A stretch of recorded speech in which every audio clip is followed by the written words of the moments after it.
recognized for 3 minutes. Thank you very much, Mr. Speaker. First, thank you, Representative Jackson Lee, for yielding, but also for your tremendous work in advancing this bill to the floor, and also to Chairman Nadler in his support for this legislation. Also, I want to thank and acknowledge Representative Richmond, Fudge, and Presley for their tremendous leadership and vision for putting this bill together, and I am in strong support of it.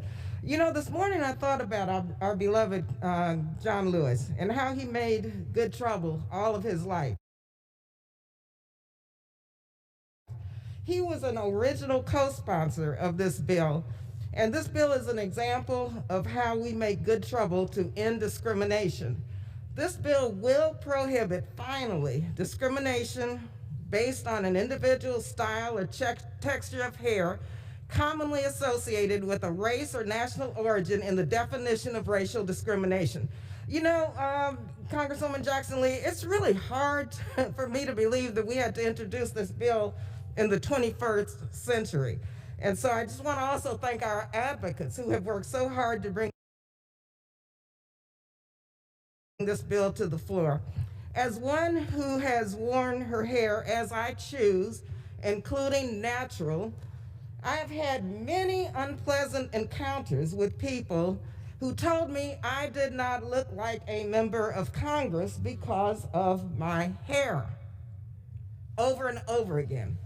Discrimination against African Americans in schools and in the workplace is real, and it's a continued barrier to equality in our country.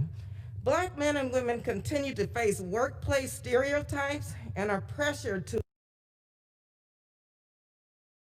adopt white standards of beauty and professionalism.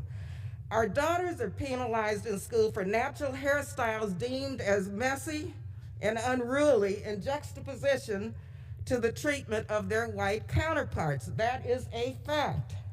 Students have been humiliated and suspended for having beautifully braided extensions or forced to cut their locks before a high school wrestling match because it was a violation of some dress code. And across the country, people of African descent have been required to cut or change the natural style or texture of their hair just to get a job.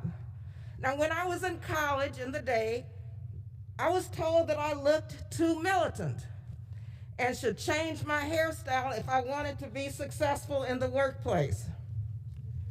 In 2014, the women of the Congressional Black Caucus urged the Army to rescind Army regulations, and Congresswoman Jackson Lee, you signed my letter. This was Regulation 6701, which prohibited many hairstyles worn by African American women and other women of color. After months of building support, I led an amendment, and it was included in the fiscal year 2015 Defense Appropriations Bill to ban funding for this discriminatory rule. A few years later, the United States Navy removed their discriminatory policy and finally permitted women, specifically, ma'am, another minute. An extra minute. I yield the gentlelady an extra minute. Gentlewoman is recognized for an extra 1 minute. Thank you very much. With reference to the amendment that I got into the fiscal 15 Defense Appropriations Bill funding to deny funding for this discriminatory rule, we moved forward, and later the U.S. Navy removed their discriminatory policy. They knew it was discriminatory, and finally permitted women, specifically women of color, to wear their hair in dreadlocks, large buns, braids, and ponytails. This laid the groundwork for my home state, California, to become the first state to ban discrimination against African Americans for wearing natural hairstyles at school or in the workplace with the passage of California's Crown Act. And I am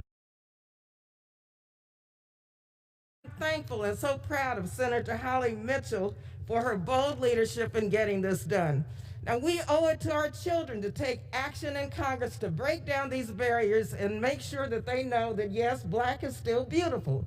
And yes, Congresswoman Jackson Lee, your crown and your braids are beautiful. And our young people, you know, our young people see that with this bill, We don't want them to be penalized, and they are being penalized. If they wear their hair like I wear my hair, like Congresswoman Jackson Lee wears her hair, they're penalized.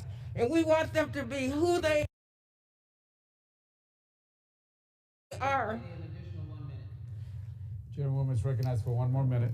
Thank you, Congresswoman Jackson Lee, because I want to make the point how important this is to let our young children know that it's okay and that we honor them for being who they are by wearing their hair the way that they choose. They won't be penalized. They won't be kicked out of school. They won't be dehumanized or demeaned by doing just that. It's finally time in this 21st century to say enough is enough. I yield back the balance of my time. Thank you, Congresswoman Jackson Lee, for your leadership.